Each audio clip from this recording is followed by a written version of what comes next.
Chief Executive Officer and co-founder of Aphid.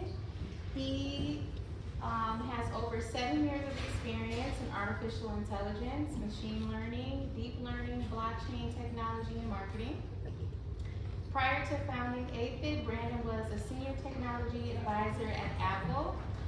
Brandon has been nominated for Top Tech Leader Awards and has been featured on CBS, NBC, Forbes, TEDx, Techstars, Yahoo, Fox, and other television broadcasts nationwide.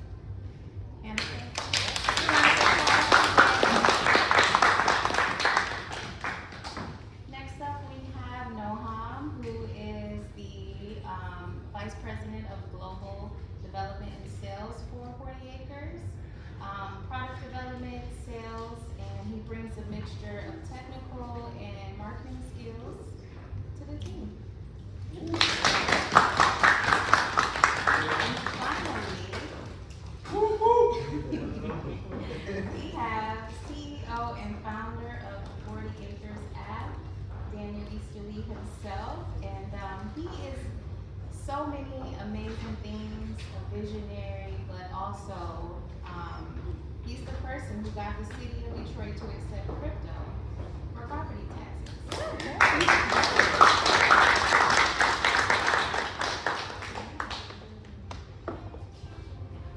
So I'm gonna ask a couple questions. We got some superstars in the building, by the way. These guys are rock stars. And so yeah, there's a lot of expertise right here. You guys are gonna be able to have a Q&A and ask some questions once you have the floor open for you guys. But to start out, AI expert, what do you see AI doing in the next 5 years? Right now, as the last presentation talked about the job boom, jobs slowing up, unemployment rates, a lot of companies are infusing artificial intelligence into robotic systems. So that could be whether it's Ford or GM, anyone, these companies, they're saving a lot of money by doing this.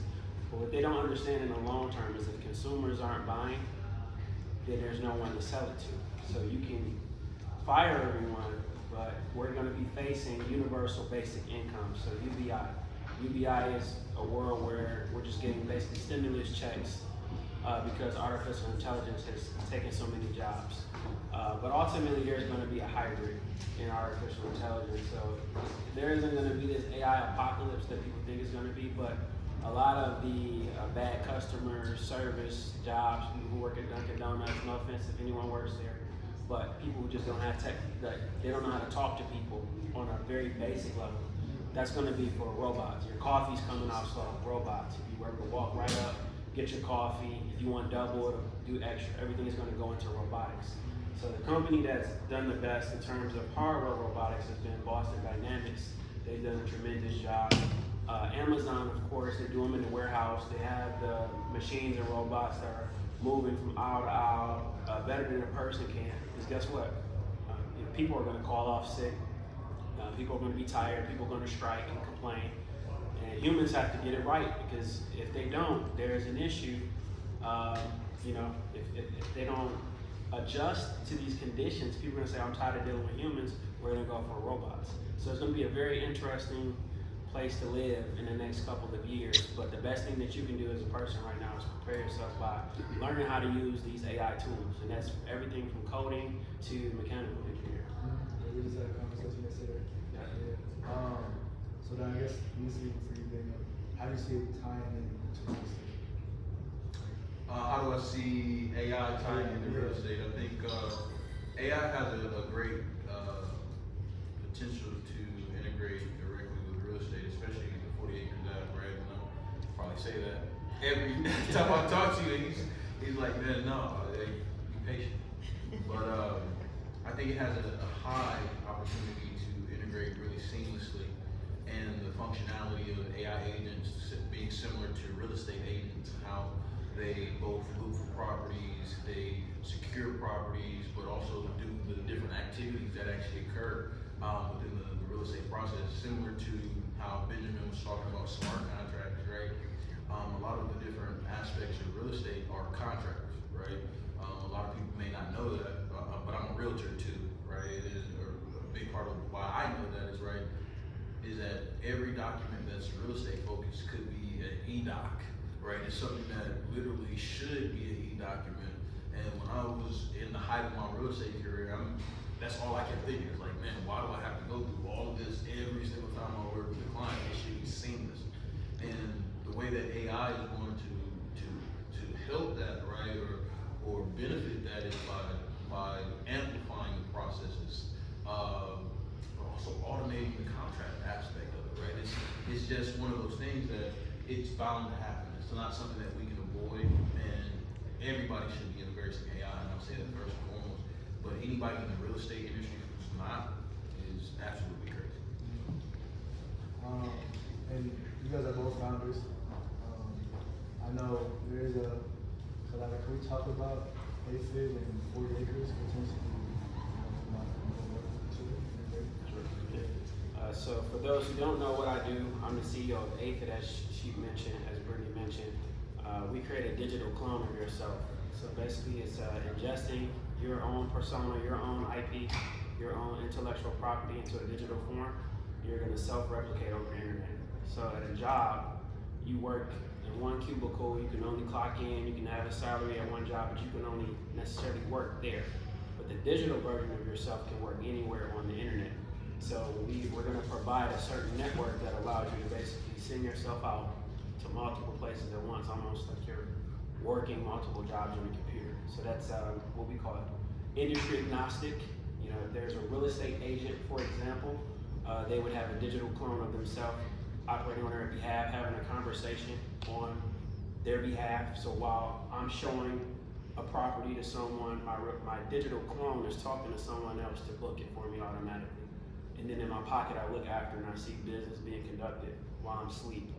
This is the beauty of artificial intelligence. But Aphid was ultimately created to prevent the AI apocalypse where AI takes over. With Aphid, when AI replaces you, you actually are compensated for the version of you that you control. And I was very early to the space. When I say very early, I mean like 2018 going into 2019. So I was talking to investors, they're like, what do you mean bots are gonna do things for you? Those were the conversations I was having as I was building Aphid out in Silicon Beach and Marina Del Rey, which is an area of Los Angeles. So our company's between Los Angeles and here in Detroit. But that's what Aphid does, and the symbiosis, as I just mentioned, is in real estate. We're gonna be providing the artificial intelligence customer support for 40 acres, and also gonna be providing the Aphid services integrated into the platform for real estate agents, developers, etc. So I'm sure you guys are interested in the entrepreneurial space. I don't know if you guys are founders for any startups or whatnot, but what are some struggles, some things you guys have learned in the past few years as far as working on these projects? What are some things you've learned? And I'll answer that for sure. Is that there's ebbs and flows to every aspect of life, and I think anybody who's an entrepreneur should embrace sales. And I'll say that 100%. And I believe Mark Cuban has said it as well. Is that if you don't know how to sell, you don't have a company, right? And you're going into a space where tokenized assets, cryptocurrency, you have to sell every aspect of this multi-dimensional functionality. And the people who are the most prepared in any business realm are the people who understand that even with the lows, you have to expect highs, and even with the highs, you have to expect the lows. And those are the people who usually in entrepreneurship are successful, right? Are the people who say, hey, regardless of the ups and downs, I'm still gonna keep going, right? And that's who I am. I know for me, I'll say that, and that's my personality, is saying, hey, no matter what happens, no matter who's coming around, no matter who's here working with me or not, I'm gonna keep working. And I pray, right, that the people around me see my effort, right, and they can match that intensity or exceed it, right? And that is something that a person who adopts entrepreneurship, because we're not born entrepreneurs, right? People don't have the ability to accept rejection 100 times and keep kicking, right? As a kid, you're taught, right, to be free, right? Nohom, for example, you're taught to like run and do things naturally, right? Over time, we start to turn our face to rejection, right? Where as an adult, the way that you make money, the way that you are successful is by accepting I've learned the most about entrepreneurship, right, is that that's a transferable skill. I've been in sales for years, but that is probably the most transferable skill that I think I would adapt into this business that has given me the ability to build great partnerships with people like Nohom, Brandon, right? But then also understanding that a business has to go from point A to point B, to point B to point C all the way to point C. And in between those things, it's this and this, just like a stock market. And that's why we're here, right? Is that is the basis for entrepreneurship, is understanding how to get through these and still be this the whole way through. Because life hits you. So the hardest part about running a company is managing humans. It's not, at this day and age, design. It's about finding good people and keeping bad apples out of your team, out of your company. Because humans are hard to deal with. People are very, you have friends turn on you, people who just, out of the blue, just never know what's going to happen in business. Like so many pitfalls. And then also, help is never coming. It's never going to come for you. No one's going to run your company like you do. And it's just not for everyone. Very interesting. Thank you. So I guess going up to that topic too, you worked on the front end for the Acres. What was that process like? It's a beautiful app. I gotta say, I can just say so myself. It's a beautiful app. What was that like? Talk about it. It just takes design. People just want to get in the Tesla and just drive, right? They just want to get in the car. They don't. It needs to be very, very simplistic, but it ultimately takes a team. So product is something I'm just very, very passionate about. I love the design. I love to create. I think as kids, we have so much imagination, and then we go through these constructs of life where they just chisel us down within these constructs, whether it's the school program, the college program, the job program. They start working on you when you're his age, where you're really, really small. They start chipping away your imagination. By the time you get older, you're in that program. A lot of people don't even know you're running on a subconscious program. Your subconscious runs 95% of everything that happens to you.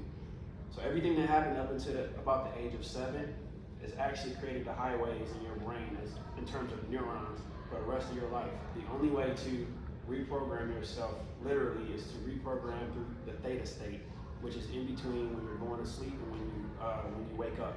You can reprogram yourself by listening to ask affirmations, which talks to you as if it already happened, and then affirmations is you just confirm it through confidence, which is through the consciousness. That's the only 5%. So you're wasting your time if you're like, oh, I have these vision boards, and they come to fruition, but the subconscious is running the show 95%. So if you have children, just make sure you're instilling them. Don't be a part of this system. Keep your imagination as much as you possibly can. So yeah, we have a couple minutes left. Open it up for a couple of questions. Yeah. Me? I didn't know he was on the start line. Great job, gentlemen. Excellent. Wonderful. Quick question. You mentioned the importance of sales. Have both of you or either of you been able to master the marketing side of that digital world, digital domain? Because it's only so much you can do physically in the day. So how do you handle California, Texas, Michigan, and the marketing side, because you're trying to make your company go up that way? Yeah, agreed. For me personally, you're right. Sales get you so far, and then you have to get into partnership, and partnership turns into marketing. In my opinion, right? And partnerships don't have to be formal, right? Partnership is saying someone who's bought in and willing to actually sell the vision for you because they now understand, right? A big part of what you said is Texas, LA, all these other. The great thing for me in being in sales is that's what I've been, where I've been. I've been in Texas, I've been in LA, I've been in Arkansas, I've been in all these different locations, which gives me the ability to plant seeds of people that will market for me, right? Sales is me approaching somebody and saying, hey, I have something of value, and then finding out, hey, how valuable it is to you, right? Marketing turns into me saying, hey, I convinced somebody of how valuable this is, and they are going out telling other people about how valuable it is without me having to say a that is what marketing is, and I think your brand does that for you as well, right? It's a combination of you being in sales, right, to an extent, but then it comes into play of saying, hey, who have you talked to and built solid relationships with who are going to speak on your behalf? And me, personally, being in those locations that you mentioned specifically, right, is I feel like I've built relationships in cybersecurity, I've built relationships in sales, I've built relationships in engineering, McAfee, in real estate with Icon, the company that does 3D printing out in Texas, right? Which give me the ability to say, hey, now that I have 40 acres, there's people at those companies, there's people that in those locations that are willing to say, hey, I can vouch for Dan. I can vouch for what he's doing. I can vouch for the business that he's put together because his experience is worth marketing for me, right? It's worth marketing for him specifically, right? And I think that is the connection between sales and marketing. Is saying sales is something I can do by myself. Marketing is something I can't do alone. Yeah. Sales is one-to-one, marketing is one-to-many. And I think marketing kind of translates, if you look at Steve Jobs, it's magnetism. Some people just have that magnetism. They just walk into a room, they say that that's the white horse or whatever that comes to the room. Some people have energy. They have a certain energy. There's not to get like too deep, but like we have an electromagnetic field around our bodies that people don't understand and don't know. So when you're stressed out or in fight or flight, in survival mode, you're no longer magnetizing energy and things to come to you. So when you're trying hard, you're actually telling the universe you don't have it, so you attract more of not having it, and it stays in the future. So marketing, as he said, when you're putting it out there, it sells itself. And your company isn't what you say it is, it's what other people tell other people what your company is. And that's what it is. That's true. And then the alley-oop for what you said, you can't be everywhere at once. That's exactly why I created Aphid, was to be in multiple places, not physically, but on the computer, conducting things, because that runs 24/7. Robots don't get tired. And it casts a wider net. That's right. That's right. Yeah. Any other questions, anybody? Mine was when you were talking about your company, how do you protect your intellectual property in the digitalized world where it is, number one, quote unquote, you're cloning yourself digitally, right? How do you implement your physical knowledge or skill set into a digitalized clone that is separate from an actual locked entity that is already structured for that particular focus or skill set? Great question. AI, in our case, our Aphid clone, it's a bicycle. So if I were to reach out, let's say you're a barber, a plumber, whatever you do for a living, you're an electrician, I reach out to you. You manually reply to me. Why do you have to manually reply? We're a conditioned society that we have to work to do it. So whatever you would typically say on a day-to-day basis, you ingest that into your clone that you own in your account. From a security perspective and IP perspective, there's KYC and AML. KYC means know your customer. AML, anti-money laundering. There are companies that can verify through biometrics, they can scan your face, with your driver's license, everything else to prove you are the human who is behind that clone.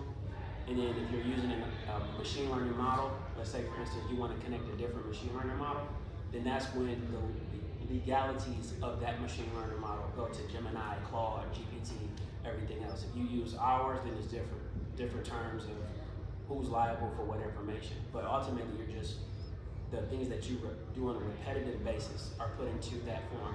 And then we also have some Web3 aspects as well. If you want to mint your clone as an NFT, we're going to implement that because we're on the Solana blockchain. So we're going to be doing some things on the Web3 side I can't talk too much about, but we have a lot of safeguards for what you just said. So your digital clone is not learning with every conversation and interaction. If you wanted to, if you're using machine learning, yes, it's learning through experience. So machine learning, for instance, machine learning is like a baby that crawls and falls down the stairs. It'll keep doing it, and you're like, you know what, that really hurts. I'm not going to do that anymore. Reinforcement learning is where, like a dog with a treat, you say, okay, it went use the bathroom outside, here's a treat. And it says, okay, I'm going to do that again because that was success to you. So there are a lot of different subsets in terms of when you peel back the layers to what machine learning is, but there's supervised, semi-supervised, reinforcement learning, all these different sub layers we can talk about, but yeah. No, we have time for one more question. So if anybody has one more question, if not, I wanna see if you guys have any questions. Do you got any questions? No? Government spies? No, I'm just kidding. Probably was. You too, but. Thank you, thank you. Thank you. We'll take it right. Yeah. Me? Yep. We asked both questions. Both you guys, go ahead. Go ahead, you go. How'd you raise the money for your project? Talk about that. Initially, a lot of the stuff has been out of pocket for myself. Yeah, you know, you have friends and families, and then you start to raise periodically. But man, I've been in technology for over 10 years, so a lot of the stuff I just made my mind up that I was going to do, regardless of if somebody was helping me or not. To be honest, right? It was just, as many people have said throughout the night, that's just the type of guy I am, right? I'm kind of like the Steve Jobs, Kanye type of guy, is where you can't tell me no to something that I believe in. And saying that if I believe this is going to work for my community, I'm going to continue doing it. If it's my last dollar that I believe in it, right? I'm going to put it towards it, right? And that's how I've been. But I also understand that raising is a part of the process, right? So we have been approached by many people asking us to partner or work, but I'm very selective in my approach of who I work with, and for many reasons. Why? The name of my company has a multi-dimensional aspect to it. There's a business component that's multi-dimensional that you can't talk to every VC about, to where they're not going to understand what type of industry we're in, right? To where there's just different layers of conversations that have to be had when seeking funds for a business like this. And I'm personally very selective to the point where if I have to do it all on my own, I will.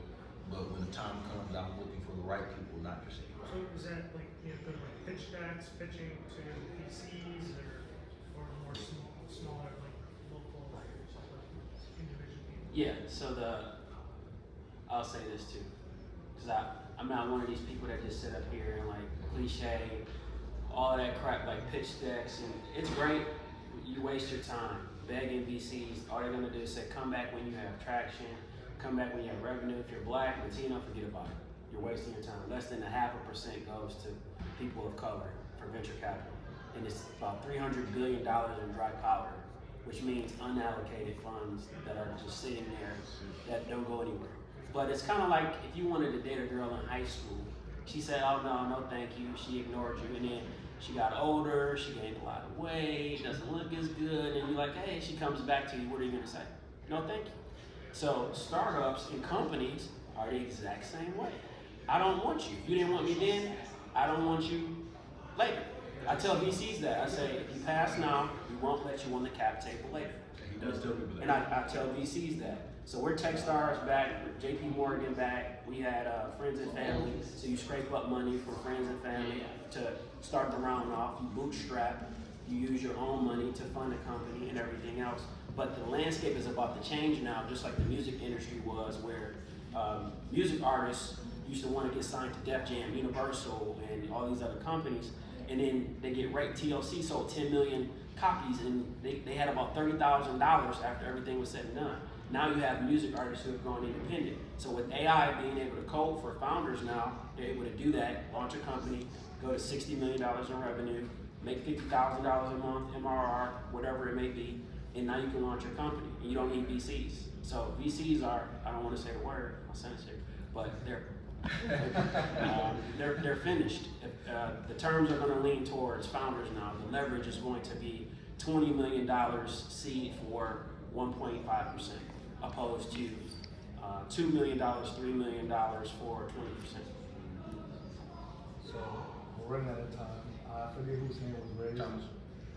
Yes, so I had a question about, it's pertaining to Aphid, connected with 40 Acres App.